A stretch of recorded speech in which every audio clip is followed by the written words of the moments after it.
System update initiated. Welcome to Channel 404. Tonight, we expose 3 fatal errors in the human experience.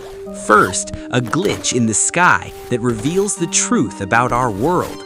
Second, a mother who cemented her children into the walls of their home. And finally, a consciousness uploaded to a drive and dropped in the rain. The simulation is breaking. Watch closely.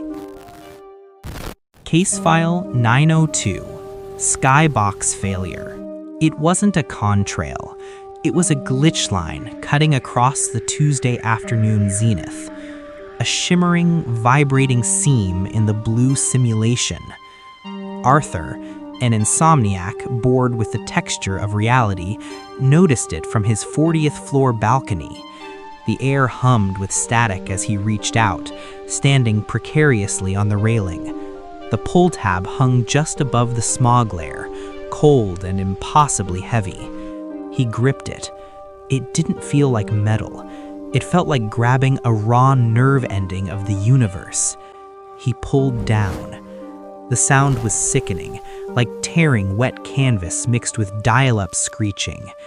The sky didn't just open, it peeled back. The blue layer was frighteningly thin, like cheap wallpaper. Behind the sky wasn't space, it was just static, roiling, monochrome white noise that smelled of ozone and burnt hair. The noise got louder, drowning out the city traffic below. The void pushed inward, hungry and abrasive. Arthur stared into the anti-reality, paralyzed. He saw wires. He saw green screens. He saw things swimming in the static that looked like discarded sketches of human beings. Then, a massive, pale hand reached through the churning static from the other side. It gently grabbed the zipper tab from Arthur's trembling fingers. With a deafening zip that resealed the atmosphere, the hand closed the sky from the inside. Arthur is still on the balcony. He hasn't blinked in 3 days. He knows now that the blue is just a tarp over the machinery.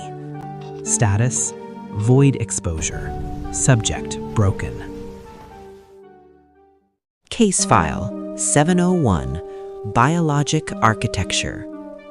Evelyn was determined to give her children a stable home, a home that couldn't be taken away, a home made of them. It started with the bricks. They weren't clay, they were perfectly cubic formations of compacted childhood memory. Arguments, laughter, scraped knees, first lie, pressed into dense, smooth blocks. Evelyn laid the first one herself, the memory of her daughter's first independent walk cemented with a mother's pride. The walls went up slowly, layer by layer. The south-facing wall, which caught the morning sun, was constructed entirely of future potential. Dreams of college, successful careers, and quiet retirements. It had a strange, iridescent glow. The roof was the hardest part. It required unspoken fears and anxieties. Every time Evelyn worried about the mortgage or the rent, that anxiety was baked into a slate shingle. The roof was heavy, dark, and utterly soundproof. The children, Leo and Sarah, grew up within these walls. They never went outside. One afternoon, Leo noticed something leaking from the northern wall, the one built from past mistakes. It wasn't water. It was a clear, salty liquid, old tears. He touched the wall, and the memory of accidentally breaking his grandmother's vase flooded his mind, overwhelming him. "It's just the foundation settling, dear," said Evelyn, wiping the wall. "Strong houses weep sometimes." But the house was shrinking. As Leo and Sarah aged and their memories matured, the bricks compacted further, the roof pressed down, and the walls closed in. They were not just inside the house, they were becoming part of the walls. Evelyn smiled, passing them a new, fresh block of recent compacted trauma. Status: forever contained. Case file, user_null, the 16 gigabyte soul. Leo hated the meat space. It was too slow, too analog. He spent months rigging the headset, scavenging parts from defunct servers in the e-waste district. The transfer protocol was experimental, highly illegal, and incredibly dangerous. He didn't care. Tuesday, 3:33 a.m. He bit down on a rubber mouthpiece and hit execute. It felt like blazing white noise tearing through his synapses, a billion volts of personality compressed into binary. His physical eyes rolled back, vacant. The transfer was complete. 15.4 gigabytes of memories, fears, and consciousness loaded onto a generic black thumb drive. His body slumped in the chair, a drooling husk running only on basic autonomic functions. The real Leo was now dormant data, waiting to be plugged into the net.